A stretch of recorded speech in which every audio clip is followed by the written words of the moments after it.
한 국가의 전투력을 평가할 때 가장 중요한 것이 무엇일까요? 여러 가지가 있겠지만 현재까지도 여전히 숫자를 중요하게 봅니다. 전차가 몇 대 있나? 전투기가 몇 대 있나? 함정은 몇 대가 있나? 이거 봅니다. 그리고 당연히 병력의 숫자도 중요합니다. 그 말은 첨단 기술이 발전하더라도 여전히 숫자는 전투에 중요하다는 것이죠. 오늘 본문은 전투 장면입니다. 그리고 이 전투는 크게 전세가 기울어져 있습니다. 북이스라엘은 80만 명, 남유다는 40만 명의 병력입니다. 병력 수가 2배나 차이가 납니다. 그런데 이 전투에서 40만 명으로 전투를 한 남유다가 승리합니다. 심지어 전쟁에 있어서 가장 조심해야 할 역습까지 당했음에도 남유다가 승리합니다. 이길 수 없는 전투에서 그들이 지금 승리한 것이죠. 이 승리의 장면을 통해 하나님은 우리에게 어떤 말씀을 하실까요?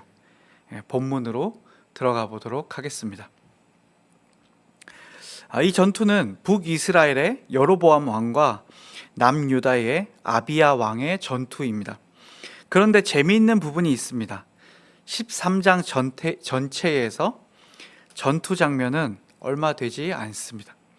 13절에서 17절 정도만 전투의 실제적 장면이고, 그마저도 마치 전투에 크게 관심이 없는 듯 누가 이기고 졌는지 정도만 이야기하고 있습니다. 오히려 13장 전체를 봤을 때는 아비야가 산에서 소리친 내용이 훨씬 더 길게 다뤄지고 있습니다. 그 내용이 4절에서 12절까지 이어집니다.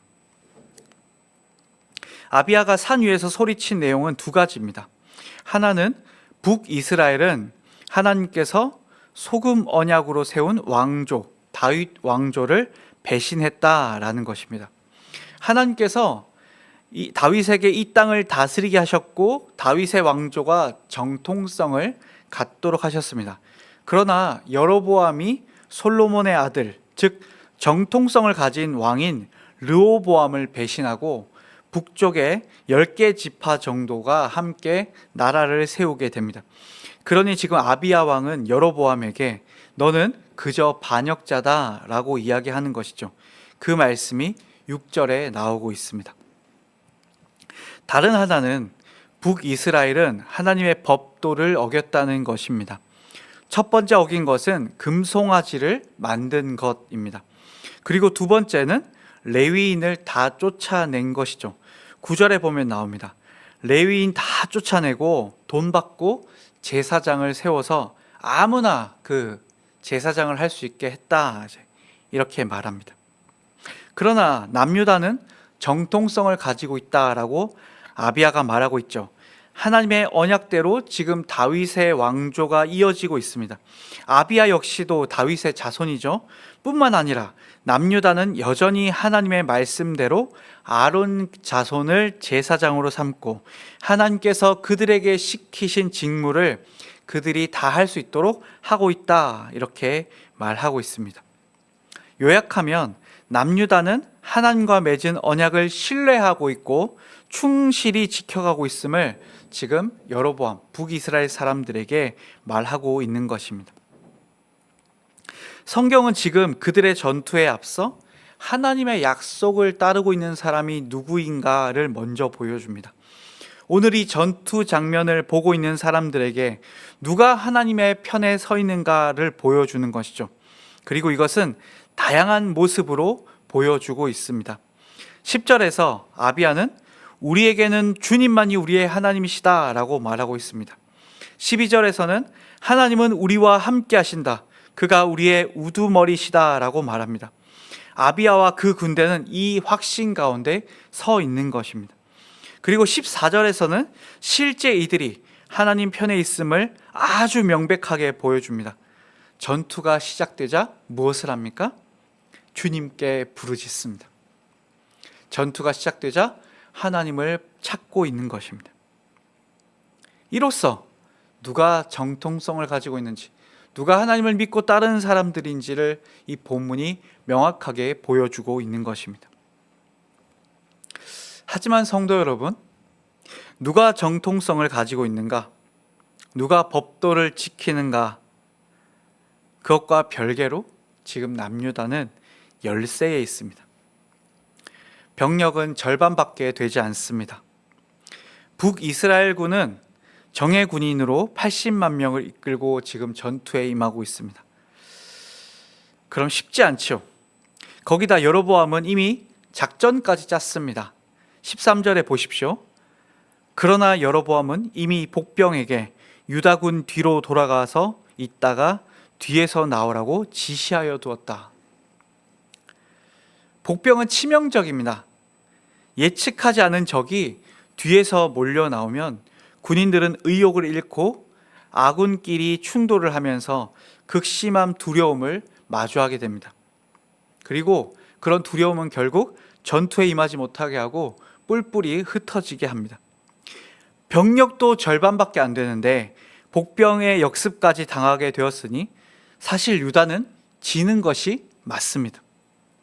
정통성도 좋고 법도를 지킨 것도 좋지만 병력으로 보나 작전으로 보나 군인들의 훈련 상태로 보나 질 것이 뻔합니다. 그런데 오늘 이 전투 어떻게 정리됩니까? 남유다의 승리로 끝이 납니다. 그리고 성경은 이 전투에서 승리한 이유를 이렇게 말합니다. 18절입니다. 이렇게 이스라엘 군이 항복하고 유다 군이 이긴 것은 유다가 주 조상의 하나님을 의지하였기 때문이다. 성도 여러분, 오늘 이 말씀이 우리에게 무엇을 보여줍니까? 하나님을 의지하는 것이 곧 우리의 힘이라는 것입니다. 하나님 잘 믿는 것과 열세의 전투를 이기는 것이 무슨 상관인가? 라는 질문에 대해 하나님을 의지하는 것이 전투를 이기는 것이다 라고 답하고 있습니다. 단지 구약의 이야기가 있는 게 아니라, 단지 구약만의 이야기가 아니라 오늘도 우리에게 이 말씀은 유효합니다. 하나님은 그저 심리적 안정만을 주시는 분이 아닙니다. 힘드니 위로만 해주시는 분도 아닙니다. 하나님은 우리의 힘이십니다.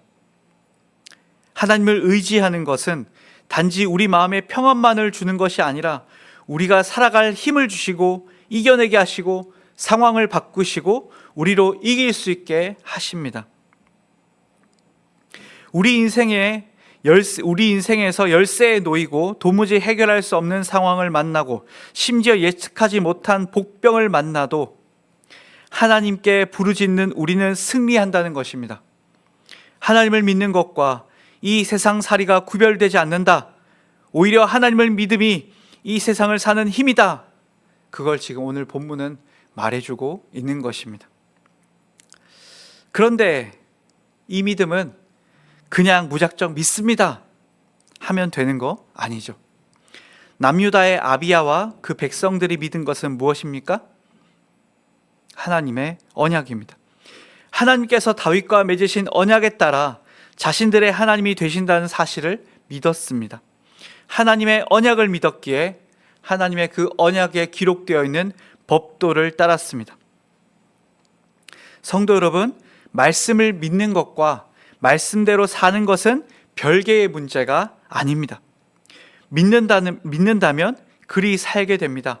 믿는다고 하면서 말씀대로 살기를 힘쓰지 않는 것, 그것은 하나님과 자신을 속이는 것입니다. 남유다 사람들은 하나님의 언약을 믿었습니다. 적이 2배나 많음에도 그들은 쫄지 않았습니다. 아비야 역시 자신들이 열세임에도 12절에서 이렇게 말합니다. 너희가 이길 수 없는 싸움 아니겠느냐? 정말로 자신들이 이길 것이라는 것을 믿고 있는 것이죠. 그래서인지 오늘 본문 3절에서 여로보암의 군대를 정예의 군인이라고 표현했지만 아비야의 군대, 남유다의 군대를 용감한 군인이라고 표현했습니다. 그들은 지금 자신감에 차 있는 것이죠. 용기가 충만합니다. 왜 그렇습니까? 하나님의 언약 아래 있는 군대는 자신들이라고 믿었기 때문입니다. 그래서 자신들이 이길 것이라고 믿고 있기 때문에 지금 용기가 충만한 것이죠.